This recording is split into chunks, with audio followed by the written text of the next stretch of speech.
Hello all, welcome to the academy. So this is the fifth lecture of Safalta Sutra series. Before we have completed UPPSC AE prelims paper 1 of SWCE and IDE. Now this is a paper of food processing and farm power and machinery engineering. So before starting, I would love to hear your feedback and suggestion about this series. So please share it, how it is helping you and how we can improve it further, so that the progress of we as a teacher and you as a learner can be very much ensured. So let's get started. तो पहला question ये बता रहा है कि given below are two statement, one is labelled as assertion and दूसरा reason. So assertion कह रहा है कि सीलेज effluent should not be drain into water bodies. Reason देता है it has high biological oxygen demand and can pollute water sources. अब इस क्वेश्चन को हम कर रहे हैं तो पहले क्वेश्चन को हम समझ ले, उसके बाद हम ये असर्शन और रीजन वाले क्वेश्चन कर सकते हैं, वरना हम इस क्वेश्चन को नहीं कर सकते. अगर हमको पूरा असर्शन समझ नहीं आ रहा है और असर्शन भी पूरा डीप में समझ नहीं आ रहा है तो रीजन अगर पढ़ भी लेंगे तो नहीं कर सकते. इसीलिए इसको पहले समझ लो. तो सीलेज में क्या होता है, सीलेज सबको पता है क्या होता है. सीलेज में क्या होता है कि बहुत ज्यादा डिजॉल्व मैटर होते हैं. इसमें डिजॉल्व मैटर के साथ में इसमें बहुत सारे ऑर्गेनिक मैटर होते हैं. तो ये अगर जैसे आप वाटर बॉडीज में डालोगे तो ये ऑर्गेनिक मैटर पे माइक्रो ऑर्गेनिज्म एक्ट करेंगे. और माइक्रो ऑर्गेनिज्म एक्ट करेंगे तो क्या करेंगे, माइक्रो ऑर्गेनिज्म एक्ट करेंगे तो ऑक्सीजन कंज्यूम करेंगे. अब ऑक्सीजन कंज्यूम करेंगे तो वाटर का सारा ऑक्सीजन लेंगे, वाटर का ऑक्सीजन लेंगे तो उससे क्या होगा कि जो एक्वेटिक वाटर बॉडीज में जो वाटर है उसका ऑक्सीजन कम हो जाएगा. और ऑक्सीजन कम होने से क्या होगा कि उनका जो बायोलॉजिकल ऑक्सीजन डिमांड है वो बढ़ जाएगा. तो ये पूरा इसका कंसेप्ट है. तो बोल रहा है कि सीलेज effluents should not be drain into water bodies because it has high biological oxygen demands and can pollute water resources. तो पहला असर्शन सही है, रीजन भी सही है और उसका रीजन भी सही दिया है असर्शन का. तो इसका आंसर क्या हो जाएगा, both A and R true and R is the correct explanation of A. अब आप देख रहे हो कि क्वेश्चन कैसे इसमें इवॉल्व हुए. जनरली एई में ऐसे क्वेश्चन पूछते नहीं है, बट इसमें उन्होंने बहुत ज्यादा इवॉल्व किया इस पेपर में. तो हम देखते हैं दूसरे में क्या लिखा है इनने. दूसरा क्वेश्चन क्या है, दूसरा वही क्वेश्चन है असर्शन और रीजन का. तो असर्शन पढ़ते हैं. The new flat storage design increases storage capacity by 66% compared to the bag storage. Reason दिया it accounts for horizontal pressure with buttresses and eliminates ventilators. अब अगर अब ये क्वेश्चन पढ़ते हैं तो जिसको फूड प्रोसेसिंग का मतलब उसने पढ़ा भी हो, सरफेस अंडरस्टैंडिंग हो या अच्छे से भी किया होगा, बट उसने डीप स्टडी नहीं किया है कि एक्चुअली स्टोरेज डिजाइन का ढंग से उसने डीप स्टडी नहीं किया है, इवन डिजाइन भी नहीं किया है, तो उस क्वेश्चन को करने में उससे होगा ही नहीं क्वेश्चन. दूसरा क्वेश्चन होने के बाद इसमें पूरे जितने भी जो टर्म्स दिए ना उनका मीनिंग पता होना चाहिए. तो कोशिश करते हैं कि कैसे सॉल्व करेंगे इसको. तो बोल रहा है कि एक फ्लैट स्टोरेज डिजाइन है, मान लो ये मेरा पूरा फ्लैट है, और दूसरा वो बात कर रहा है कि बैग स्टोरेज, मतलब इस पूरा तो फ्लैट है, मतलब इस वाले स्ट्रक्चर में हम कर रहे हैं बट बैग फॉर्म में हम स्टोरेज कर रहे हैं.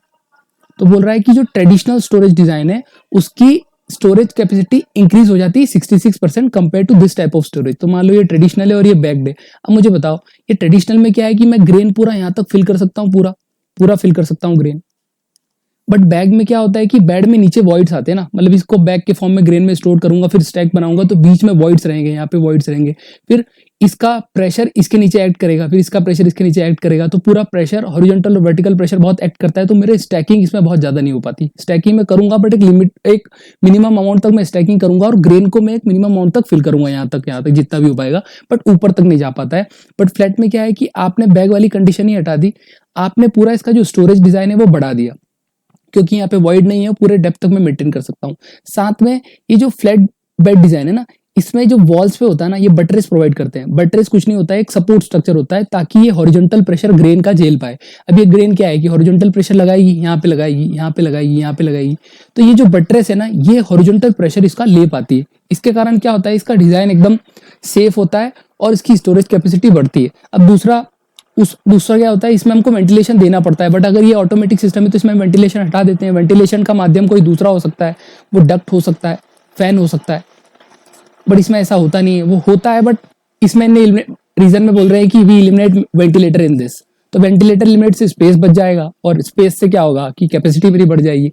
तो क्या है कि असर्शन और रीजन सही है दोनों, बट आपको लग रहा है कि उनने ये बोला है कि 66% क्यों बढ़ती, क्या उसका रीजन मुझे दिया है, नहीं दिया है ना रीजन. तो दोनों सही है but R is not the correct explanation of A. Next question की तरफ हम बढ़ते हैं. अब ये मैं दोनों क्वेश्चन अभी आपको बताया ना, असर्शन और रीजन, तो अब आप जो भी सब्जेक्ट पढ़ रहे हैं ना, जैसे मान लो ये डिजाइन का क्वेश्चन है, तो आप डिजाइन में अब क्या करोगे कि जब हम डिजाइन में Rankine's theory, shallow beam theory, Janssen beam theory, ये सारी थ्योरीज पढ़ते हैं ना, तो ये सारी थ्योरीज को इवोल्यूशन कैसे हुआ, मतलब ये जितनी भी थ्योरी है ये इवॉल्व कैसे हुई, इसमें वर्टिकल प्रेशर और हॉरिजॉन्टल प्रेशर को हमने क्यों अकाउंट किया, क्या वर्टिकल प्रेशर ज्यादा होता है, क्या हॉरिजॉन्टल प्रेशर ज्यादा होता है, और इवन वर्टिकल लगेगा तो कहाँ होगा, ये सारी चीजें इन क्वेश्चन से लर्निंग है हमारी। और ऐसे ही आप पढ़ेंगे तो जितना भी जो स्टोरेज का क्वेश्चन होगा वो आपका अगली बार सॉल्व होगा।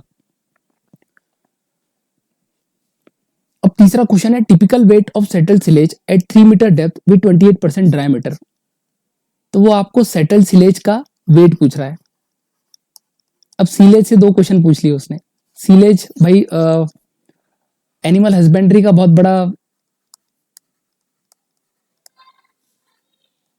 बहुत रोल इंपॉर्टेंट पड़ता है, क्योंकि फीड और फोडर मटेरियल में काम आता है। फीड और फोडर वाला कंसेप्ट है यहाँ पे, बहुत काम आता है उसमें। तो ये पूछ रहा है कि सेटल सिलेज, इनिशियली जो सिलेज होता है तो उसमें क्या होता है कि मॉइस्चर बहुत होता है। अब मॉइस्चर बहुत होगा तो क्या होगा कि उसमें एयर होगी, एयर होने के बाद क्या होगा, मॉइस्चर अच्छा होगा तो उसका वेट ज्यादा होगा। बट बाद में क्या होता है कि कुछ देर के बाद जब उसमें वो कॉम्पेक्शन करते हैं, जब हम सिलेज वापस उसमें डालेंगे, उसमें पूरा स्टैक बनता है पूरा सिलेज का। स्टेक बनने की बात क्या होता है कि ये सारा कॉम्पैक्ट होता है, तो कॉम्पैक्ट होने से क्या होता है कि इसका वेट लूज होता है, मॉइस्चर की कमी होती है। तो वो पूछ रहा है कि इसका वेट कितना होगा। तो जनरली जो सीलेज का जो वेट होता है फूड प्रोसेसिंग इंडस्ट्री में, हम देखते हैं कि वो होता है 0.7 से 0.6 से 0.7 के बीच में होता है टन्स पर मीटर क्यूब। अब यहाँ पे जो ऑप्शन दिया है ना, ये पॉइंट है ना, स्लैश रही है, ये सारे पॉइंट है। अब यहाँ पे ने क्या दिया है 0.67, 0.6, 0.70। अब मैं कौन सा ऑप्शन इसमें लगाऊं, तो ये बहुत ही कंफ्यूजिंग ऑप्शन बनाया है, कंफ्यूजिंग क्वेश्चन बनाया है उन्होंने। अब कमीशन क्या देता है उस हिसाब से हम इसका आंसर देखेंगे, बट अभी फिलहाल ये डिबेटेबल क्वेश्चन है।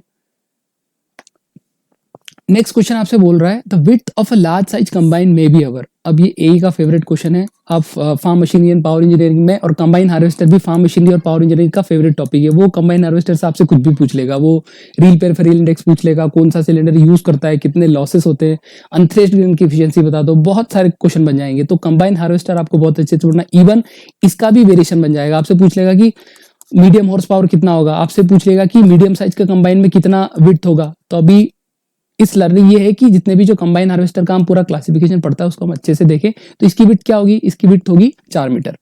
The width of a large size combine may be our 4 metre. In a tractor what is used to equalise power for a turning. अब देखो आपसे वो क्या है कि क्वेश्चन कितने अच्छे से उन्होंने फ्रेम किया है, इतने अच्छे से क्वेश्चन फ्रेम किया उन्होंने। वो नहीं पूछ रहा है आपसे कि कौन, जनरली यही में हमारे क्या पूछते हैं, एग्जामिनर हमसे ऐसा क्वेश्चन पूछता है कि अगर हम टर्न ले रहे हैं, कोई भी मान लो मेरा रोड है और रोड ऐसा बेंड हो रहा है यहाँ पे, तो मेरा मशीनरी यहाँ पे है और मेरा मशीनरी यहाँ पे, तो मैं टर्न ले रहा हूँ, तो ऐसा कौन सा इसमें इंस्ट्रूमेंट होता है जो कि हमें टर्निंग में मदद करता है। ऐसे ही क्वेश्चन बनते हैं जो कि एक ट्रेडिशनल वे है क्वेश्चन का।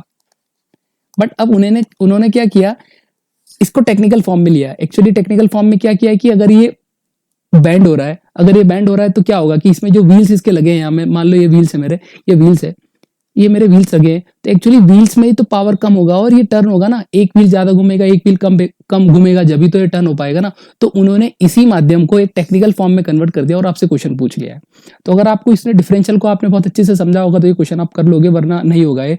तो ट्रैक्टर्स में हम क्या करते हैं, डिफरेंशियल का यूज करते हैं ताकि टर्निंग में वो दोनों व्हील्स को अलग अलग स्पीड से रोटेट करवा ले और डिस्टेंस अलग अलग दोनों को दे दे और वो टर्न में मदद कर लेता है। तो बेसिकली डिफरेंशियल का कंसेप्ट हम वहां यूज करते हैं। अब डिफरेंशियल का पूरा असेंबली आप देखोगे कि इसमें क्राउन गियर और बीवल पिनियन कैसे मैश होते हैं, फिर मैश होने के बाद कौन सा गियर रुकता है और एक रोटेट होता है ताकि व्हील को पावर मिल जाता है और नहीं होता। फिर इसमें डिफरेंशियल लॉक वाला कंसेप्ट है, वो भी आप देखेंगे पूरा, है ना।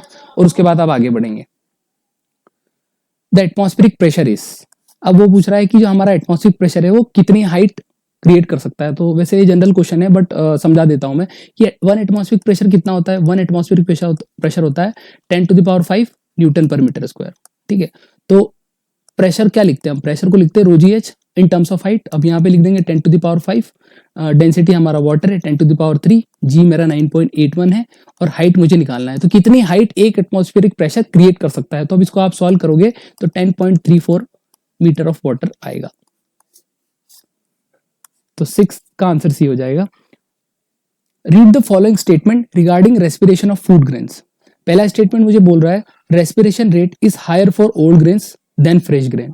दूसरा स्टेटमेंट कहता है respiration rate is higher for grains damage by insect, fungi, moulds than fresh grains. Respiration rate is always higher for fresh grain than old और डैमेज ग्रेन।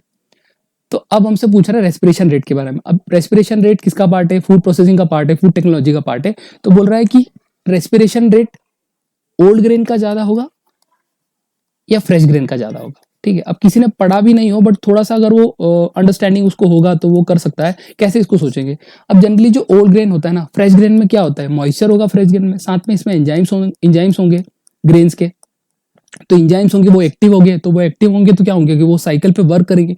तो साइकिल पे वर्क करेंगे तो क्या है कि इसका जो बायोलॉजिकल एक्टिविटी होगा वो बहुत फास्ट होगा, और बायोलॉजिकल एक्टिविटी अगर फास्ट होगा तो रेस्पिरेशन भी फास्ट होगा।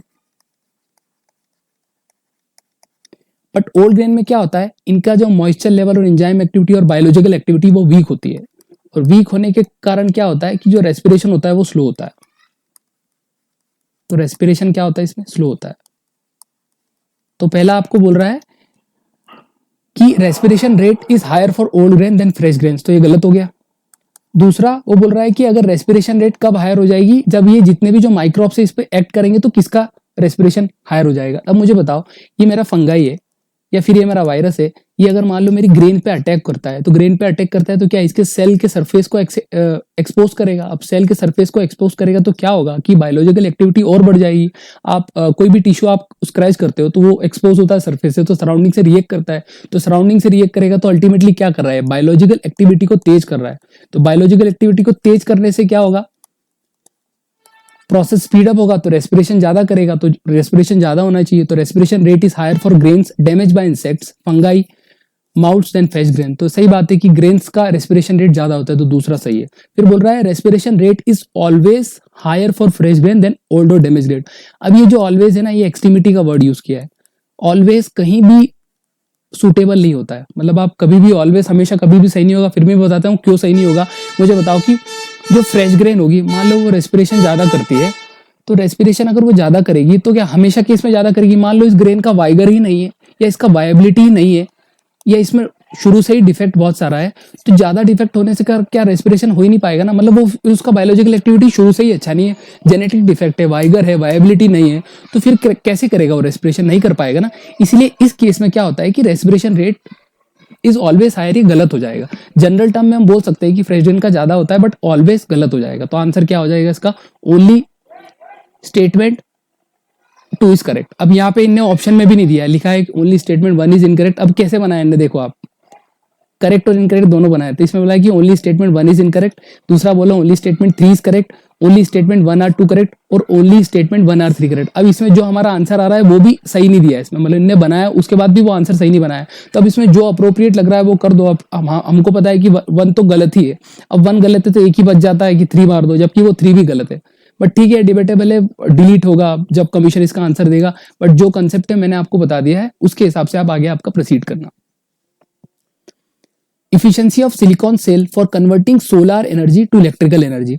अब ये सोलर एनर्जी को इलेक्ट्रिकल एनर्जी में कन्वर्ट कर रहा है, तो सोलर एनर्जी को इलेक्ट्रिकल एनर्जी में कौन कन्वर्ट करेगा? सोलर के पीवी सेल्स, जो फोटोवोल्टिक सेल्स है, वो फोटोवोल्टिक सेल है, इसमें सोलर आएगा और ये इलेक्ट्रिक एनर्जी में कन्वर्ट करेगा। तो वो कितने % करेगा? अब आपसे ये नहीं पूछ रहा है कि रिन्यूएबल में सोलर जो सिलिकॉन सेल होते हैं, वो जो सेमीकंडक्टर हम यूज करते हैं, उनका काम क्या होता है, वो डायरेक्ट आपसे इफिशियंसी पूछ रहा है। तो ये रिन्यूएबल का पार्ट है, और रिन्यूएबल में भी डीप जाके पूछा है। तो कितना होता है? अगर आपको याद है तो याद है, नहीं तो नहीं, तो 10 से 15% होता है। अब इसको आप याद करेंगे, और अगली बार अगर किसी एग्जामिनेशन में आता है तो आपके लिए वो बेटर रहेगा।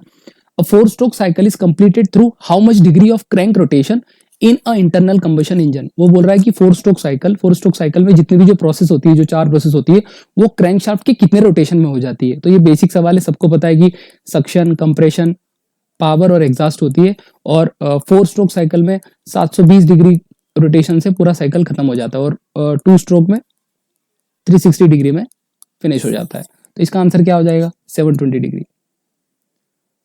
रैंकाइन साइकिल में भी इम्प्रूव्ड बाय,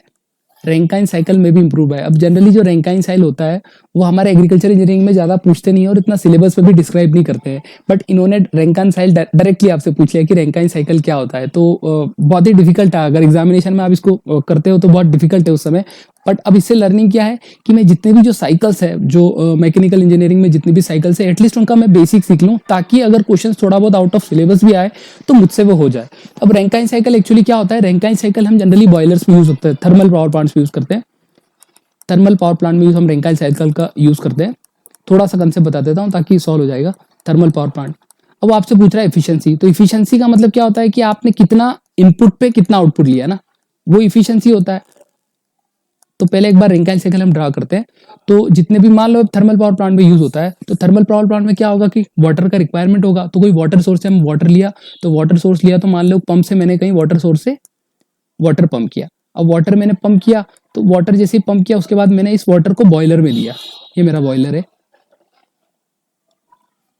बॉयलर के बाद ये बॉयलर क्या करेगा, बॉयलर हीट करेगा, क्योंकि बॉयलर का तो बेसिक रिक्वायरमेंट ही होता है कि बॉयलर में टेम्परेचर और प्रेशर बढ़ता है, तो टेम्परेचर और प्रेशर बढ़ेगा तो आप वाटर दोगे, तो टेम्परेचर प्रेशर बढ़ने से वाटर स्टीम में कन्वर्ट होगा। अब ये स्टीम में जैसे ही कन्वर्ट हुआ, इस स्टीम को मैंने क्या किया, टरबाइन में दिया, इस टरबाइन में दिया। अब ये स्टीम से टरबाइन घूमेगी और ये टरबाइन क्या करेगी, वर्क जनरेट करेगी। टरबाइन घूमी तो मुझे वर्क देगी ना कुछ, तो वर्क जनरेट करेगी। मेरी राइटिंग समझ आ रही होगी आप लोगों को जो भी लिख रहा हूँ। और पंप में क्या किया, मैंने वर्क दिया, वर्क क्यों दिया, क्योंकि मुझे चलाना पड़ा ना पंप को, तो मैंने वर्क दिया यहाँ पे। फिर क्या किया मैंने, इस स्टीम जैसे इस स्टीम ने टरबाइन को घुमा दिया, फिर इस स्टीम को मैंने क्या किया, कंडेंसर से वापस वाटर में कन्वर्ट करा लिया। तो कंडेंसर से वापस इस वाटर में कन्वर्ट कर ले रहा है और वापस इस पंप को मैंने दे दिया, और फिर ये साइकिल रिपीट होती जाएगी। अब वो आपको बोल रहा है, अब इफिशियंसी देख लेते हैं। इफिशियंसी का फॉर्मूला क्या बनेगा, इफिशियंसी का फॉर्मूला बनेगा कि मुझे आउटपुट कितना मिला, तो आउटपुट कहाँ मिल रहा है, मेरा टरबाइन तो मुझे आउटपुट मिल रहा है, तो नेट वर्क डन ऊपर लिख देता हूं मैं, work done net upon heat supplied. अब वर्क डन नेट क्या है मेरा जो आउटपुट में वर्क डन क्या है, मैंने तो टरबाइन मेला चलाया, तो टरबाइन से मुझे वर्क मिला, प्लस मैंने इसको पावर भी दिया ना पंप को, जब भी तो ये वहां पे गया ना, तो ये माइनस करना पड़ेगा क्योंकि मेरे हाथ से वो वर्क लगा हुआ है, मतलब मेरा जो वर्क हुआ है वहां पे, तो work done to the pump upon heat supplied. तो अब बोल रहा है कि रैंकाइन साइकिल की इफिशियंसी कैसे इंप्रूव होगी। तो आप पहला ऑप्शन देखो, अब आप नीचे से चलते हैं, डिक्रीजिंग द बॉयलर प्रेशर। अगर आप बॉयलर का प्रेशर डिक्रीज कर दोगे तो ये स्टीम बना नहीं पाएगा अच्छे से, और स्टीम नहीं बना पाएगा तो क्या होगा, मेरा टरबाइन रोटेट नहीं होगा, और टरबाइन रोटेट नहीं होगा तो वर्क डन मुझे मिलेगा नहीं, तो ये हो नहीं सकता। फिर बोल रहा है कि रिड्यूसिंग द हीट इनपुट। अब हीट इनपुट ही आप कम कर दोगे, तो हीट इनपुट कम करने से क्या इफिशियंसी बढ़ जाएगी, ऐसा नहीं होता ना। हीट इनपुट आप कम कर दोगे तो बॉयलर फिर ढंग से काम नहीं करेगा, फिर सेम प्रोसेस आ जाएगी। Increase the feed pump work. अब फीड पंप वर्क बढ़ा दोगे, आपने ये वाला वर्क ज्यादा दे दिया और यहाँ पे कम मिला, तो क्या मेरी इफिशियंसी इंप्रूव हो जाएगी, फॉर्मूले से नहीं समझ आ रहा, नहीं होगी। अब दूसरा रीहीटिंग में क्या किया आपने, सेम इस स्टीम को वापस से वाटर में कन्वर्ट कर दिया, और ये जो स्टीम है वापस से एक्सपांड हुई, फिर हीट हुई, फिर वापस से सेम यूज हुई, तो क्या है कि इकोनॉमी, स्टीम की इकोनॉमी मेंटेन हुई, इफिशियंसी बढ़ी। तो रैंकाइन साइकिल इफिशियंसी में भी improve by reheating. Conceptual question था पूरा, बहुत अच्छा क्वेश्चन था। तो रैंकाइन साइकिल का मैंने कोशिश किया। अब आप क्या करेंगे इसमें, आप इसमें TDSS का डायग्राम, इंट्रोपी वर्सेस टेम्परेचर का आप डायग्राम बनाएंगे और देखेंगे कि एक्चुअली कैसे वर्क करता है। ठीक है, आगे बढ़ते हैं। The efficiency of ideal joule cycle increases with. अब ये जूल साइकिल भी हमारे लिए नया है, एग्रीकल्चर इंजीनियरिंग में जूल साइकिल भी नहीं होता, इवन कोई किसी भी एई में आपको कोई क्वेश्चन नहीं मिलेंगे, इवन रैंकाइन साइकिल का भी नहीं मिलेगा, जूल का भी नहीं मिलेगा। बट अभी थोड़ा सा कंसेप्ट में बता देता हूँ कि एक्चुअली होता कैसे है जूल साइकिल। तो जूल साइकिल जनरली हम टर्बाइंस में यूज करते हैं, गैस टर्बाइन, स्टीम टर्बाइन, उनमें यूज करते हैं। तो जनरली जूल साइकिल का अगर किसी को फॉर्मूला भी पता होगा एफिशिएंसी का तो वो कर लेगा। तो वो डायरेक्ट पूछ रहा है आपसे, कोई हाई फाई काम नहीं करा रहा है, इसमें पूछ रहा है कि कैसे बढ़ेगी, कौन कौन से रेशो से बढ़ेगी। अब इसने किसी ने अगर फॉर्मूला देखा होगा तो वो जो रेशो आ रहा है वो फॉर्मूला में उसी से ही एफिशिएंसी बढ़ जाएगी। तो मैं बनाता हूँ कि जूल साइकिल जनरली हम एयरक्राफ्ट में जो टर्बाइंस होती है उसके लिए यूज करते हैं, और उसका जो TS का जो डायग्राम होता है इसका साइकिल का, वो ऐसा होता है। इस पे 2 प्रोसेस कांस्टेंट प्रेशर होती है और 2 प्रोसेस आइसेंट्रोपिक होती है। ये 1 है, 2 है, 3 है, 4 है। ये वाली प्रोसेस दोनों कांस्टेंट प्रेशर पे होती है, और ये 1, 4 और 2, 3 वाली आइसेंट्रोपिक प्रोसेस होती है। तो इसमें जो इफिशियंसी का फॉर्मूला होता है जूल साइकिल का, वो होता है। और इफिशियंसी कैसे हम डिराइव करेंगे, आउटपुट अपॉन इनपुट, कितना आउटपुट दिया, कितना इनपुट पे कितना आउटपुट मिला। तो जो इफिशियंसी का फॉर्मूला होता है 1-1/RP गामा -1 अपॉन गामा। तो ये जो RP है ना, ये है मेरा प्रेशर रेशो। अब प्रेशर रेशो को आप बढ़ाओगे तो उसके हिसाब से इसकी इफिशियंसी चेंज होगी। तो वो डायरेक्ट आपसे पूछ लिया कि इफिशियंसी हम कैसे इंक्रीज कर सकते हैं, तो वो प्रेशर रेशो से करेंगे। तो आप जूल साइकिल का थोड़ा बहुत कंसेप्ट देख लेना, कौन कौन सी प्रोसेस होती है, बस इतना बहुत है इसके लिए। इवन रैंकिन साइकिल के लिए ऊपर बताया उसके लिए भी इतना ही बहुत है, बाकी कोई इतना वो नहीं करना है। अब यहाँ से दूसरा क्वेश्चन है thermal efficiency of an internal combustion engine. अब डायरेक्ट आपसे फैक्चुअल क्वेश्चन पूछ लिया, आपसे ये नहीं पूछा कि internal combustion versus external combustion engine क्या होता है। सबको पता है कि एक्सटर्नल कंबशन इंजन में क्या होता है कि कंबशन चैम्बर बाहर होगा हमारे, और इंटरनल कंबशन मतलब क्या, कंबशन चैम्बर सिलेंडर के अंदर है और वहीं पे कंबशन हो रहा है और वहीं से पावर जनरेट हो रही है। तो इंटरनल कंबशन का जो थर्मल इफिशियंसी होता है वो 35 से 40 होता है और एक्सटर्नल का होता है 15 से 20%। तो इससे लर्निंग क्या है, इंटरनल और एक्सटर्नल कंबशन के बीच का डिफरेंस और उनकी इफिशियंसीज का और कुछ पैरामीटर्स जो डिफरेंस दे रहे हैं वो हम सीखेंगे इससे। फिर 13 क्वेश्चन बोल रहा है कि 1 mm of Hg pressure is equal to, तो अब बोल रहा है कि अगर 1 mm Hg की हाइट है तो वो कितना प्रेशर जनरेट करेगी। तो अब आपके पास क्या क्या इंफॉर्मेशन दिया, आपके पास दिया है कि हाइट ऑफ मर्क्यूरी कितनी है 1 mm है, 1 mm माने 0.001। अब प्रेशर कितना होगा, तो प्रेशर हमको पता है in terms of height rho g h, rho क्या है 10 टू द पावर, रो क्या है अब यार 10 टू द पावर 3 नहीं लगाएंगे ना क्योंकि मर्क्यूरी मेरा लिक्विड है। अब हम फ्लूइड मैकेनिक्स में मर्क्यूरी बहुत यूज करते हैं ना, आपने 13.6 पढ़ा होगा स्पेसिफिक ग्रेविटी, तो 13.6 अगर मर्क्यूरी की ग्रेविटी होती है तो उसकी डेंसिटी कितनी हो जाएगी, इनटू 10 टू द पावर 3 कर दूंगा, तो 13.6 into 10 to the power 3, acceleration due to gravity 9.81 और हाइट कितना होगा मेरा 0.01। अब इसको मैं सॉल्व करूंगा तो कितना आ जाएगा 133.4 न्यूटन मीटर स्क्वायर। तो कितना pressure generate 1 ton of Hg कितना प्रेशर जनरेट कर देगी 133.4 न्यूटन पर मीटर स्क्वायर। सेम कंसेप्ट से दो क्वेश्चन सॉल्व कर ले, एक तो आपसे वाटर का पूछ लिया और हमें मर्क्यूरी का पूछ लिया, तो ये फ्लूइड मैकेनिक्स का थोड़ा बहुत भी आपको ज्ञान होगा तो आप इसको कर लेंगे। तो फ्लूइड मैकेनिक्स भी जनरली हम क्या करते हैं एग्रीकल्चर इंजीनियरिंग में सेकंड ईयर तक फ्लूइड मैकेनिक्स पढ़ते हैं, उसके बाद हम फ्लूइड मैकेनिक्स पढ़ते ही नहीं है, तो फ्लूइड मैकेनिक्स भी इंपॉर्टेंट रोल प्ले करता है, उसको भी आप इक्विवेलेंट अटेंशन दीजिएगा अभी अगर कोई एग्जामिनेशन में आप बैठ रहे हैं तो। The absolute zero of entropy is defined by, पूरा थर्मोडायनेमिक्स का क्वेश्चन है और थर्मोडायनेमिक्स जनरली यूपीपीसीएस एई का इंपॉर्टेंट पार्ट होता है। तो जो भी कैंडिडेट एग्जाम देने गया होगा वो जनरली थर्मोडायनेमिक्स सॉल्व करके गया ही होगा। तो एब्सोल्यूट जीरो ऑफ एंट्रोपी मतलब क्या बोल रहा है कि entropy at 0 kelvin, absolute zero बोलते हैं, तो उस पे क्या हो जाएगी, ये कौन सी लॉ से बताता है, तो ये 0 डिग्री पे हम चले जाते हैं ना, तो जो एंट्रोपी क्या होता है रैंडमनेस होता है, कितना रैंडमनेस है सब्सटेंस में वो रैंडमनेस बताता है। मान लो ये मेरा पार्टिकल से ऐसे स्कैटर्ड है यहाँ पे यहाँ पे यहाँ पे यहाँ पे, तो ये रैंडमनेस बता रहा है किसी सब्सटेंस की। तो 0 डिग्री पे क्या होगा कि कोई भी रैंडमाइज नहीं होगा, molecules of the motion stop हो जाएगा, परफेक्टली वो अलाइंड हो जाएंगे, उनका जो शेप है नेचुरल शेप है। तो ये कौन सा लॉ बताता है, ये थर्ड लॉ ऑफ थर्मोडायनेमिक्स बताता है। अब आप साथ में क्या करेंगे, जीरोथ लॉ ऑफ थर्मोडायनेमिक्स देखेंगे, फर्स्ट लॉ ऑफ थर्मोडायनेमिक्स देखेंगे और सेकंड लॉ ऑफ थर्मोडायनेमिक्स देखेंगे, और कुछ एंट्रोपी का जो फॉर्मूला होता है वो देखेंगे, ds equal to D Q by D T होता है ना, ds equal to D Q by T, तो कुछ फॉर्मूलेज देखेंगे। फिर इंट्रोपी के कुछ रिलेशन टेम्परेचर के साथ, कुछ रिलेशन प्रेशर के साथ, वो सारी चीजें स्टडी करेंगे थर्मोडायनेमिक्स में।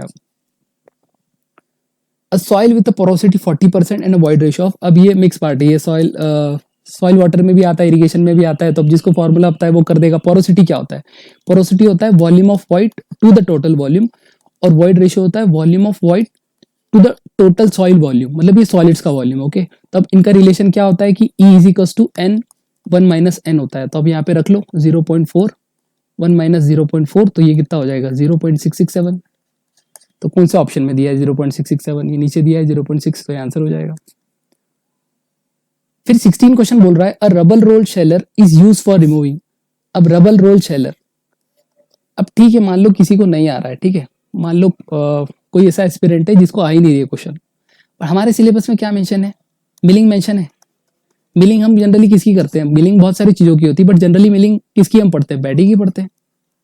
तो वो जो भी इंस्ट्रूमेंट होगा वो एक्चुअली कर क्या रहा होगा, वो पैडी का ही कुछ ना कुछ सब्सटेंस रिमूव कर रहा होगा, इसीलिए वो इंस्ट्रूमेंट यहाँ पे दिया है। तो आप देख लो मूंग हस्क, पिजन पी हस्क और नन ऑफ द अबव। अब नन ऑफ द अबव देखिए, और अगर आपको किसी को रिस्क लेना है तो वो, अगर मैं यहाँ पे होता तो मैं रिस्क लेता पैडी हस्क पे। तो जनरली जो रबल रोल शेलर होता है इसमें दो शेलर होते हैं, ये एक तरफ घूमता है एक दूसरी तरफ घूमता है, एक का स्पीड ज्यादा होता है, एक का 10 से 13 के बीच में होता है और एक 8 से 10 के बीच में होता है, इसमें कुछ क्लियरेंस होता है। तो पैडी हम डालते तो ऊपर पैडी का जो हस्क रिमूव हो जाता है, तो रबल रोल शेलर पैडी का हस्क है। तो पैडी के भी बहुत सारे पार्ट होते हैं, हस्क, हल, ब्रेन, इंडोस्पर्म, तो ये इनके भी कंपोजिशंस होते हैं पैडी के कंपोजिशंस में, कि हस्क कितना होगा, हल कितना होगा, हल के बाद उसमें इंडोस्पर्म कितना होगा, उसमें जर्म्स कितने होंगे, और फिर ब्रेन में कितना ऑयल होगा, ये सारी चीजें आपको पढ़नी है पैडी मिलिंग में। और साथ में एक्चुअली हस्क क्या होता है, ब्रेन क्या होता है, ये सब चीजें पता होनी चाहिए कि एक्चुअली होता क्या है, हम हंस को क्यों रिमूव कर रहे हैं, फिर हम ब्राउन राइस क्यों बोल रहे हैं, ये सारी चीजें आप अभी देखना है, इस क्वेश्चन से यही लर्निंग है। Hot water having temperature of this at atmospheric pressure is use for blanching of vegetable. अब ब्लेंचिंग क्यों कर रहे हैं, सबसे पहले तो बोल रहा है कि हम हॉट वाटर को टेम्परेचर इतने टेम्परेचर पे यूज कर रहे हैं ब्लेंचिंग के लिए, तो वो कितने टेम्परेचर पे यूज करते हैं ब्लेंचिंग के लिए। तो जनरली हम ब्लेंचिंग क्यों करते हैं, हम ब्लेंचिंग पर ऑक्साइड को रिड्यूस करने के लिए और इंजाइम को डीएक्टिवेट करने के लिए यूज करते हैं। अब इंजाइम को डीएक्टिवेट क्यों कर रहा हूं, क्योंकि मैं इंजाइम को डीएक्टिवेट इसलिए कर रहा हूं क्योंकि मेरे इंजाइम्स अगर एक्टिवेट हो जाएंगे मतलब, तो वो रैंसिड कर देंगे ना मेरे फूड को खराब कर देंगे, और मेरे फूड को खराब कर देंगे तो मेरा फूड की शेल्फ लाइफ भी एक तो खत्म हुई और दूसरा डैमेज होगा ना, हमारा फूड सिक्योरिटी का इशू होगा। तो ब्लेंचिंग क्यों कर रहा हूं मैं, इसलिए कर रहा हूं। अब उसमें ये नहीं पूछा कि ब्लेंचिंग आप क्यों कर रहे हो ब्लेंचिंग ऑफ वेजिटेबल के लिए, वो पूछ रहा है कि कितने टेम्परेचर पे यूज करते हैं। तो जनरली 80 से 90 डिग्री पे हम ब्लेंचिंग करते हैं। तो ये कुछ टेम्परेचर्स आपको थोड़ा बहुत कंसेप्ट पता होना चाहिए कि ब्लेंचिंग क्यों करते हैं वेजिटेबल में, और उसका थोड़ा बहुत आप टेम्परेचर रेंज याद कर लेंगे। बहुत सारी प्रोसेस होती है ना, ब्लेंचिंग, स्टीमिंग, पर बॉइलिंग, ये बहुत सारी चीजें होती है प्रोसेसिंग में, तो उनके आप थोड़ा सा सरफेस अंडरस्टैंडिंग कंसेप्ट का, साथ में उनके टेम्परेचर रेंज और कुछ प्रेशर रेंज है जो पूछी है, तो वो आप याद कर लेंगे तो इसमें हो जाएगा। तो कितना है 80 से 90 के बीच में, तो 80 से 90 कौन सी रेंज आ रही है, ये आ रहा है डी, 88 और 99। नेक्स्ट क्वेश्चन है the recommended ripening protocol for mangoes includes temperature of this with relative humidity of this and this of ethylene 100 ppm of ethylene. अभी आप देख रहे हैं कि प्रोसेसिंग के क्वेश्चंस कैसे इवॉल्व होते हैं और प्रोसेसिंग के क्वेश्चंस कितने अच्छे से फ्रेम होके कितना पेपर टफ बन सकता है। तो अगर आपको थोड़ा सा भी मतलब नॉलेज, इसमें तो नॉलेज कुछ नहीं कर सकता है, पूरा फैक्चुअल है, अगर आपको आता है तो आता है वरना नहीं आता है। बट इन क्वेश्चन से क्या होता है कि इनकी सरफेस क्वेश्चंस की सरफेस अंडरस्टैंडिंग से हम हमारे कंसेप्ट क्लियर कर सकते हैं। अब यहाँ पे इथाइलिन दिया है, इथाइलिन का क्या यूज होता है, राइपनिंग में काम आता है, तो ठीक है राइपनिंग में काम पता है, मुझे पता लगे ये राइपनिंग में काम आता है। दूसरा ये बोल रहा है कि इतना कंसेंट्रेशन मैंने यूज किया है, फिर बोल रहा है कि कितना रिकमेंडेड राइपनिंग प्रोटोकॉल है मैंगोज का जिसमें टेम्परेचर रेंज इतनी होती है और रिलेटिव ह्यूमिडिटी इतनी होती है और 100 ppm का लिए इतना होता है।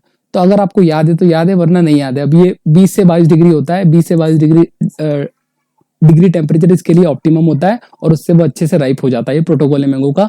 तो ये पोस्ट हार्वेस्ट ऑफ मैंगो है। अब हमारे सब्जेक्ट में पोस्ट हार्वेस्ट इंजीनियरिंग है, तो जितने भी हॉर्टिकल्चर क्रॉप है वो सारे हॉर्टिकल्चर क्रॉप्स या फिर प्लांटेशन क्रॉप्स या फिर ट्रॉपिकल क्रॉप्स, सब ट्रॉपिकल क्रॉप्स, सबसे आपसे पूछ सकता है और पोस्ट हार्वेस्ट वेजिटेबल से भी क्वेश्चन पूछ सकता है। तो वो भी हम थोड़ा बहुत जो मेजर है, जैसे मेजर कैसे, मैंगो हो गया, एप्पल हो गया, इन सारी चीजों के हम पढ़ सकते हैं जो ट्रॉपिकल फ्रूट्स है या जो हमारे कंट्रीज के जो फ्रूट्स है उनके बारे में हम पढ़ सकते हैं, ताकि अगर कुछ क्वेश्चन आए तो बन जाए।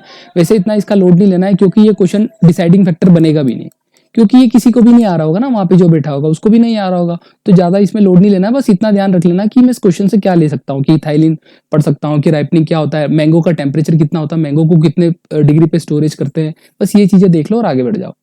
अ cream separator separates the cream from milk taking advantage of. अब ये सबको पता है, बेसिक क्वेश्चन है एई का। तो क्रीम सेपरेटर जो होता है हम डेयरी में यूज करते हैं, तो वो डिफरेंस इन स्पेसिफिक ग्रेविटी के बेसिस पे हम उसको क्रीम को सेपरेट करते हैं। एक ये चर्नर होता है, ये रोटेट करता है, तो जो जिसका डेंसिटी बहुत ज्यादा होगा वो आउटर पे आ जाएगा, जिसका कम होगा वो इनर पे चले जाएगा, और हम उसकी बेसिस पे हम सेपरेट कर लेते हैं क्रीम को। तो cream separator works on the basis of difference in the specific gravity. तो इसका आंसर क्या हो जाएगा, difference in the specific gravity. For rapid drying of parboiled paddy rotary dryer are employed using a temperature as high as. अभी आपसे ये नहीं पूछ रहा है कि परबॉइल्ड पैडी एक्चुअली होता क्या है। परबॉइल्ड पैडी मतलब आपने पैडी का हाइड्रोथर्मल ट्रीटमेंट किया। हाइड्रोथर्मल ट्रीटमेंट मतलब पहले आपको पैडी को वाटर में सोक किया है, फिर इसको स्टीमिंग दिया है, अब उसको आप ड्राई कर रहे हो। किस में ड्राई कर रहे हो, रोटरी ड्रायर में। तो वो पूछ रहा है कि अब रोटरी ड्रायर से आप ड्राई कर रहे हो रैपिड ड्राइंग के लिए, तो इसका टेम्परेचर आपके पास कितना होगा, उसका रेंज पूछ रहा है आपसे। तो सबसे पहले तो इसमें 4-5 कंसेप्ट मिक्स कर लिए, साथ में ये आपको रोटरी ड्रायर का डेफिनेशन भी पूछ रहा है और रोटरी ड्रायर का एप्लीकेशन पूछ रहा है।